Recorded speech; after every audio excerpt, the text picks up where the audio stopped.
Hey everybody, it's me, Angel Benton, and it is time for another edition of Angel Sudsy Recap, where we delve into the world of daytime television, and we do a few reality shows on the side. And one of the daytime television shows that we are talking about is The Bold and the Beautiful. And the thing about The Bold and Beautiful, here's the thing about The Bold and Beautiful.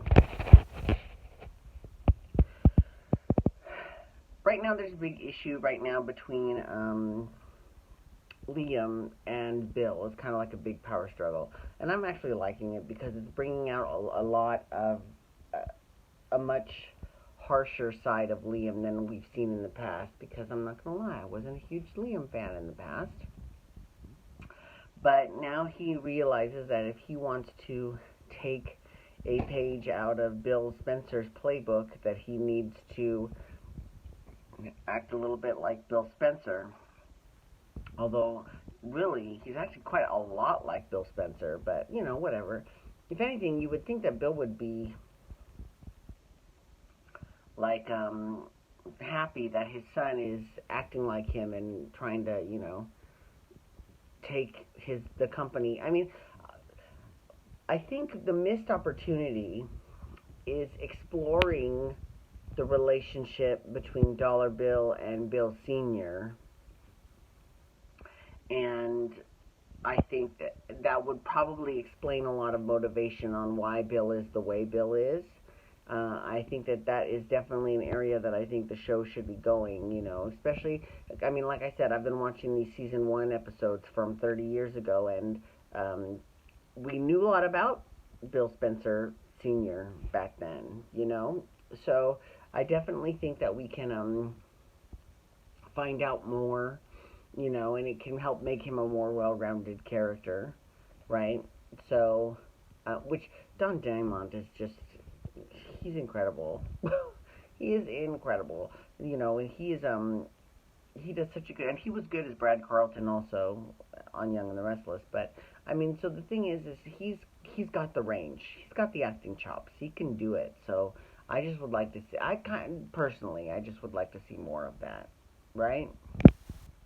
Because that is sort of the rich history that the show has a tendency to mine, which is great. I love that they do that. I mean, you know, because they do mine their own history for quite some time, that's what makes Bold and Beautiful and Young and the Restless kind of puts them sort of at the top of the pack. Although the other two are coming up. So, I don't know. We'll see. I mean, hopefully, I would love it if we got back to the place that we were, you know, 30 years ago in terms of soap operas, but I just don't think that it'll happen. I really don't, you know. But, whatever. The genre of storytelling will never go away, but the actual programs, they might change to maybe something you watch online only or something like that, but that's the whole point of doing the show, to get more people to watch and discuss, you know?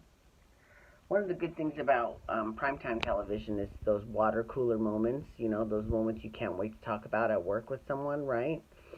And soaps has shit tons of those all the time, but because they're during work hours, it's very difficult to have a water cooler moment of a soap opera because, you know, you're working. So, anywho. Also, Quinn just found out about Katie and Wyatt. And of course, Katie played right into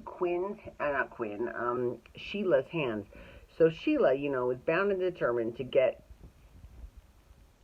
into Eric's life and to be the next Mrs. Eric Forrester, because she is convinced that Quinn is not good enough for him. And she might be right about that. Let's be real. But does that mean that Quinn is right and that Eric is right for Sheila? No, it doesn't.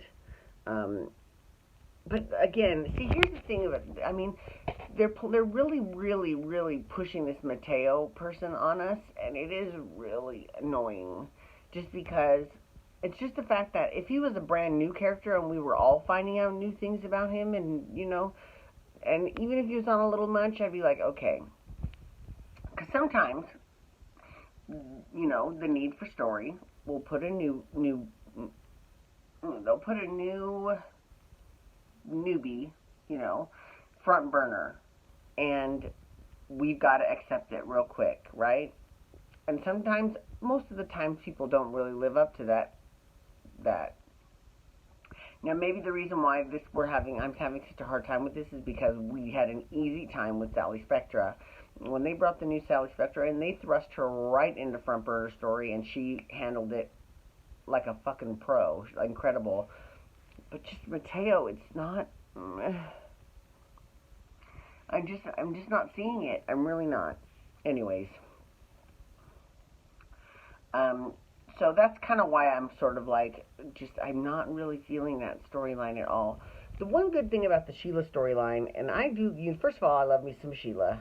And second of all, I love that Sheila went a different route as opposed to wanting to, kill Pammy or get at Pam. She's trying to win Pam over.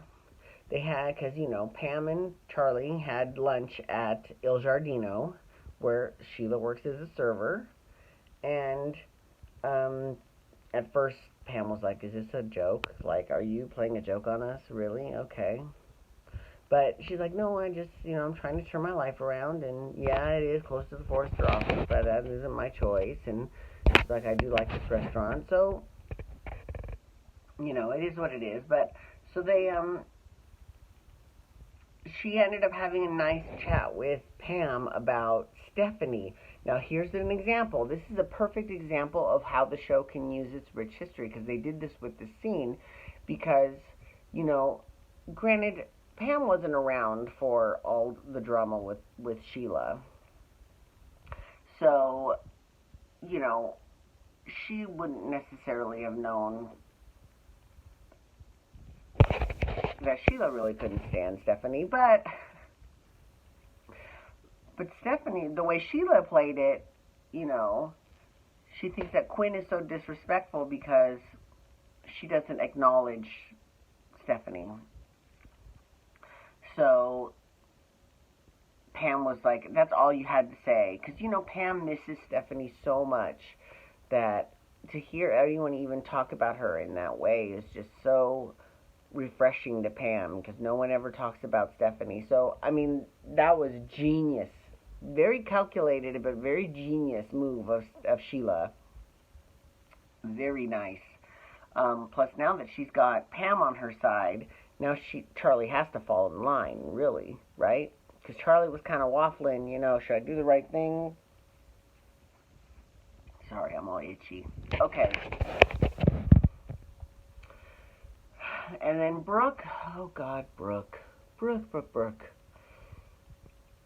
They've been having a lot of polls. CBS Soaps in Depth has been having a lot of polls on Facebook about Brooke. They're like, who should Brooke end up with? Should she end up with Ridge? Should she end up with Bill? Should she end up with Thorne? Should she end up with someone new? Or should she be alone for a while? Now, you know that I definitely am a strong proponent of taking some time to figure yourself out before you, present yourself to someone else, right?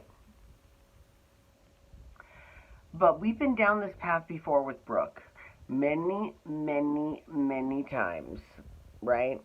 She doesn't do good on her own. Last time she was on her own, she became an alcoholic. Which, that storyline I thought was kind of silly. Just because, so she doesn't have a man, but she's got a bottle. Even so, if you were to spend a little while after your last breakup getting drunk, it's understandable, right? It's how some people cope.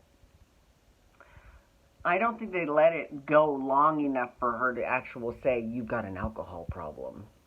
Especially because we had never seen anything like that before in her life. So that was just kind of reaching. But anyways, I do want to say thank you so much for logging on today. I do appreciate it. Please feel free to follow me on Twitter, Instagram, and Snapchat at Angel Benson. You can hashtag Bold and Beautiful.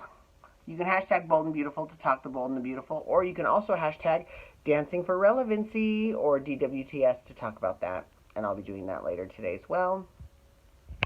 Thank you so much for logging on today. I do appreciate it. You can also hit that subscribe button on my YouTube channel to get my YouTube videos sent to your email inbox every single day. Have a great day. Peace out. Wubba, wubba, wubba.